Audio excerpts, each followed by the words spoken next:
But it shall come to pass, if thou wilt not hearken unto the voice of the Lord thy God, to observe to do all his commandments and his statutes, which I command thee this day, that all these curses shall come upon thee and overtake thee.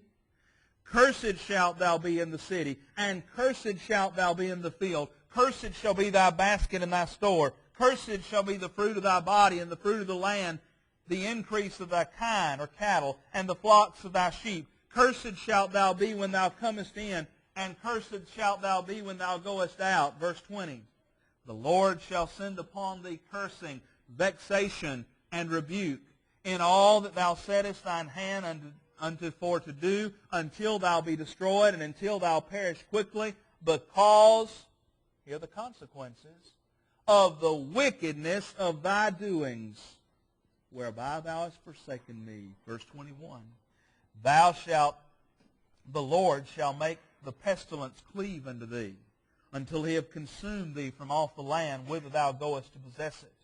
The Lord shall smite thee with a consumption, with a fever, and with an inflammation, and with an extreme burning, and the sword, and the blasting, and with mildew, and they shall pursue thee until thou perish. Now this is a lengthy reading. I want you to think back and go back to the first several verses that we read and notice the contrast in the opening part of the chapter and in the latter verses.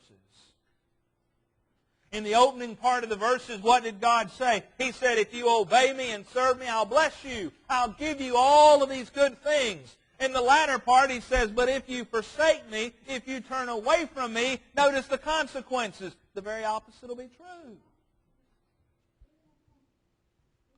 Choices, consequences. What about the New Testament? Well, the New Testament is equally clear about our freedom to choose. Mark 8 and verse 34, and when he had called the people unto him with his disciples also, he said unto them, whosoever will come after me, let him deny himself and take up his cross and follow me. We have a choice to come after Jesus. We have a choice to follow him. And in so doing, he says, we must deny ourselves. But only through obedience will we be blessed. In Revelation 22, notice the very last chapter here of the New Testament, verse 17. And the Spirit and the bride say, come, here's our choice. Come. And let him that heareth say, come. And let him that is athirst come. And whosoever will, let him take of the water of life freely. We have a choice to come. We have a choice to take of the eternal water of life that he's talking about here. But it is our choice. And we need to realize that invariably there are consequences that go along with our decisions. They may be good or they may be bad, as we noticed in Deuteronomy chapter 28. Now, obviously, the consequences of some choices are not very serious, but others are. The wise person will stop and consider the consequences of their choices. Look at Deuteronomy 32 and verse 29. Oh, that they were wise, that they understood this, that they would consider their latter end. What does it mean, consider their latter end? It means consider the consequences. If you go this direction, what's going to happen? The latter end. Sometimes as a parent, we may say, now, if you do this, you will be punished in this way. And you can almost see the little wheels turning in our children sometimes, and they're thinking about it. Now, is it really worth it? If I really want that chocolate now, is it worth sitting in timeout and not getting to watch my cartoon this afternoon? So even children sometimes weigh consequences with choices. But as adults, we sometimes don't do that. Maybe even as teenagers, we sometimes don't weigh choices with consequences.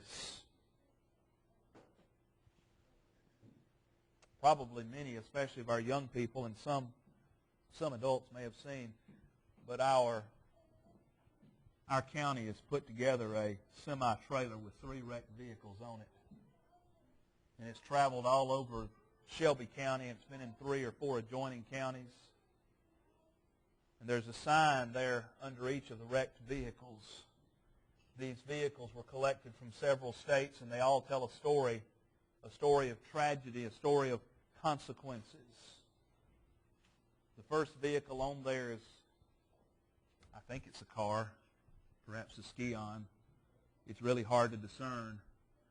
There were some boys in it, and they were speeding. And if I understood right, all 4 or 5 of them died. They made a choice to speed. Oh, by the way, they were drinking a little too, I believe. They made a choice to drink and to drive, and the consequences were death. None of them saw their 21st birthday. The next vehicle on that semi is a relatively new Silverado pickup truck, gray in color, low mileage. The boy driving, I believe, is in prison now, imprisoned as a teenager for drunk driving. The charge was manslaughter. I looked in that truck before it was put on the trailer. There was an unopened can of beer that had lodged up in the dash. See, they were drinking and driving. Choices, consequences were prison and death. Again, another young person never saw his 20th birthday.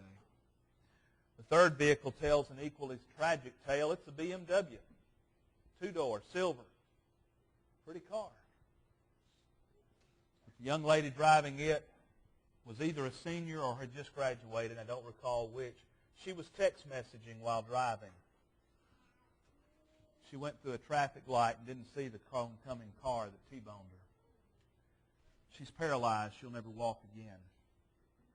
And if you go look in that car, and the car is up at an angle where you can see the floor pan is pushed all the way from the driver's side door up to the middle, and her high-heeled red shoe is still there, trapped in that car. See, she won't have to worry about shoes anymore. She'll never walk again. She made a choice while driving to do something that distracted her. Choices. Many choices that we make in life, like the choices of this group of young people, affect us for the rest of our lives. Now, what is it that God, through Moses, said here? Consider the latter end. Stop and think about what the consequences of our choices are going to be. I want to notice this morning just a few choices from the Bible. Some made right choices and some made wrong choices. We're not going to spend much time. These are all ones that are familiar. Let's begin with wise or good choices. Remember Moses? Hebrews chapter 11 tells us that he made a good choice. By faith, Moses, when he was come to years, refused to be called the son of Pharaoh's daughter. Remember, the princess had adopted him. She found him in the river and took him to her own child.